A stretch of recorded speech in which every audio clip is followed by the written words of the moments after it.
दोस्तों, अगर कोई ये दावा करे कि उन्होंने आपको कुछ विशेष दिया है और अगर आप उस विशेष पर खामोशी बरतें, चुप्पी साधे रखें, तो इसका मतलब क्या होगा?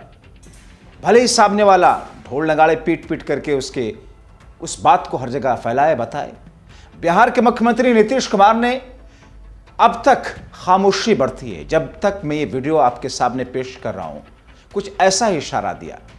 बहुत स्वागत है आप सभी का। आप देख रहे हैं द राजनीति का विशेष सेगमेंट खबर और विश्लेषण। मैं हूं जब्बार खान। दोस्तों, मोदी सरकार ने संसद में साल 2025-26 का बजट पेश कर दिया। बजट पेश करने से पहले केंद्रीय वित्त मंत्री निर्मला सीतारमण दुलारी देवी की भेंट की गई मधुबनी काला के केंद्र गोल्डन बॉर्डर वाली साड़ी में नजर आई। अनुमान लगा कि शायद बजट में बिहार के लिए कुछ बम होगा। इसके बाद वित्त मंत्री संसद पहुंची। जैसे जैसे बजट प्रस्ताव को पढ़ना शुरू किया, बिहार के लिए सौगातों का पिटारा खुला। खास बात यह कि पिछले बजट में ही केंद्र ने बिहार के विभिन्न क्षेत्रों के विकास के लिए 26,000 करोड़ रुपयों का पैकेज दिया था।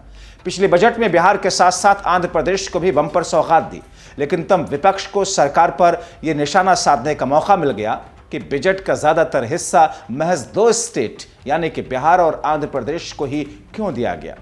सवाल उठा कि क्या केंद्र में एनडीए सरकार गठन में जेडीयू और टीडीपी के समर्थन के बदले मुख्यमंत्री नीतीश कुमार और चंद्रबाबू नायडू को विशेष प्रसन्न करने की कोशिश की गई। 2025-26 के बजट प्रस्ताव में एक बार फिर से बिहार को दिल खोल करके सौगातें दी गई। ऐसा दावा सरकार की ओर से किया जा रहा है, बीजेपी की ओर से किया जा रहा। दोस्तों, भाजपाई तो दावा कर रहे हैं कि बजट में बिहार की तस्वीर बदल जाएगी। वित्त मंत्री ने प्रधानमंत्री धन कृषि योजना का ऐलान किया, जिसमें पहली बार देश के 100 जिलों को शामिल किया गया। उनमें कई जिले बिहार के भी हैं। निर्मला सीतारमण ने अपने बजट में देश के भगवान बुद्ध के जीवन से जुड़े प्रमुख स्थानों का विकास करने का ऐलान किया। बिहार में भी बोध गया और वैशाली जैसे क्षेत्र से महात्मा बुद्ध के जीवन से जुड़े हैं। इन दोनों योजनाओं के तहत बिहार को भी लाभ मिलेगा। इनके अलावा वित्त मंत्री निर्मला सीतारमण ने बिहार के लिए खास तौर पर 5 बड़े ऐलान किए। ये सभी ऐलान बिहार में बड़े बदलाव लाने के लिए प्रस्तावित है। बिहार में मखाना बोर्ड बनाने का ऐलान, आईटी पटना के विस्तारीकरण का ऐलान, बिहार में ग्रीनफील्ड हवाई अड्डे की सुविधा देने की बात, national institute of food technology और मैनेजमेंट, 5वां वेस्टर्न कोसी का ऐलान को वित्तीय मदद देने का ऐलान। देखा जाए तो इन ऐलानों से बिहार के हर क्षेत्र को साधने की कोशिश की गई, लेकिन पता नहीं क्यों बिहार के मुख्यमंत्री नीतीश कुमार अब तक इस पर कोई कमेंट नहीं किया। ऐसा लग रहा है वो कह रहे हो नो कमेंट। वित्त मंत्री के प्रस्ताव में मिथिलांचल के कोसी के कहर से बचने के प्रावधान रखे गए। बजट में कहा गया पश्चिमी कोसी क्षेत्र के किसान और आम लोगों के जीवन में इससे बड़ा सुधार होगा। कोसी क्षेत्र बाढ़ से ग्रस्त रहा। कोसी नदी ने नेपाल के पानी आने से बड़े क्षेत्र में बाढ़ की विभीषिका देखने को मिलती है। वित्त मंत्री ने ऐलान किया कि वेस्टर्न कोसी कैनाल प्रोजेक्ट को वित्तीय मदद की जाएगी। इससे मिथिला क्षेत्र में करीब 2.5 लाख हेक्टेयर क्षेत्र में खेती के लिए पानी मिल सकेगा। वेस्टर्न कोसी कैनाल प्रोजेक्ट करीब 5 दशकों से अधर में है। मखाना बोर्ड और वेस्टर्न कोसी कैनाल प्रोजेक्ट पूरे मिथिलांचल को प्रभावित करेगा। इसके अलावा केंद्रीय बजट में बिहार में फूड टेक्नोलॉजी सेंटर यानी कि राष्ट्रीय खाद्य प्रौद्योगिकी उद्यमिता और प्रबंधन संस्थान बनाने का भी ऐलान हुआ। लेकिन हैरत की बात, उन्होंने अब तक कमेंट नहीं किया नीतीश ने। बजट पेश होने के बाद बिहार के मुख्यमंत्री नीतीश कुमार ने जो बात कही वो तो और ज्यादा हैरान करने वाली है। अब ये बात मोदी शाह के कैंप में गए ललन सिंह तो समझ गए, लेकिन संजय झा शायद समझ नहीं पाए।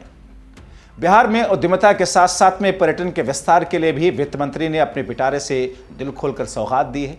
देश में उड़ान योजना को 120 नए स्थानों में जोड़ने का ऐलान किया। पटना में ग्रीनफील्ड तो बेहटा में ब्राउनफील्ड एयरपोर्ट बनाया जाएगा।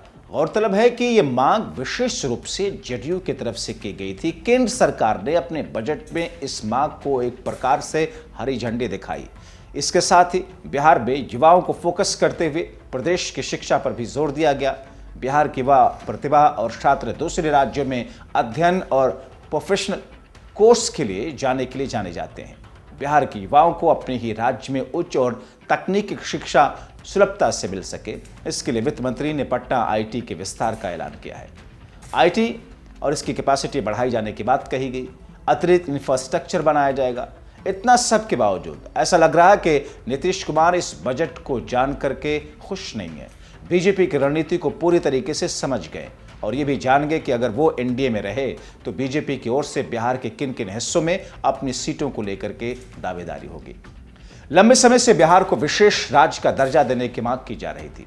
मुख्यमंत्री नीतीश कुमार की ये सब पुरानी मांगों में से एक है। हालांकि किसी न किसी बहाने को बिहार को विशेष राज्य का दर्जा अब तक नहीं मिल सका।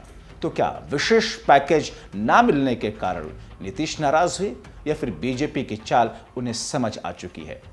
बीजेपी से अंदर ही अंदर इस बजट के बाद नीतीश क्यों नाराज हो गए, उसे समझने से पहले नीतीश खेमे से अब शाह के मुरीद हुए संजय झा के बयान सुनिए। संजय झा ने एनआई को दिए इंटरव्यू में कहा, बिहार के लिए सबसे बड़ी घोषणा यह है कि एक ग्रीनफील्ड एयरपोर्ट बनेगा। मखाने की वैश्विक मांग है, मखाना बोर्ड के गठन से बहुत लाभ होगा, ये एक बड़ी घोषणा है।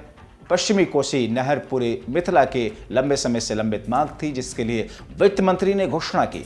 कुल मिलाकर के बजट बिहार के लिए सुखद है। मध्यम वर्ग को दी गई कर छूट एक बहुत बड़ी घोषणा है। दोस्तों, जदयू सांसद संजय मिथिलांचल एरिया से आते हैं, इसलिए बिहार की तरक्की के नाम मोदी जी की वाहवाही कर रहे हैं। लेकिन जिस दौरान बजट पेश हुआ उसके बाद नीतीश ने क्या कहा उसे जान लीजिए। दोस्तों, कुछ भी नहीं कहा, नो कमेंट वाली स्थिति में रहे। उसी से उनकी पार्टी जदयू ने क्या कहा जरा देखिए।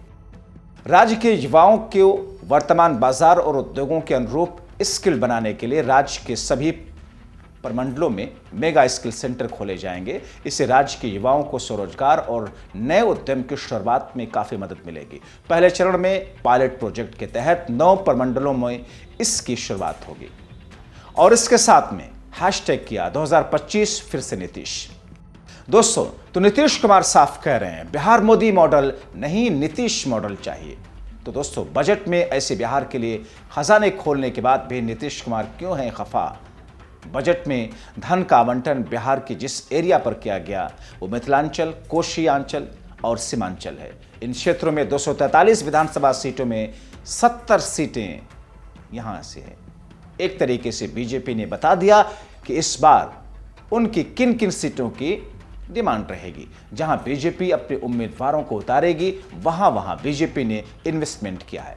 नीतीश की पार्टी जदयू जहां से अपने उम्मीदवार उतारेगी वहां के लिए बजट नहीं है। इसलिए दोस्तों, नीतीश मोदी शाह और बीजेपी को कह रहे हैं बिहार मोदी नहीं, नीतीश मॉडल ही चलेगा बिहार के अंदर। आप क्या सोचते हैं? कमेंट बॉक्स में जरूर लिखें। आप लाखों दर्शक जो हमें देखते सराहते हैं कि अपील कि आप जागरूक रहें, दूसरों को जागरूक करने के लिए खबर को शेयर करें, अपना ख्याल रखें, सुरक्षित रहें। बहुत शुक्रिया।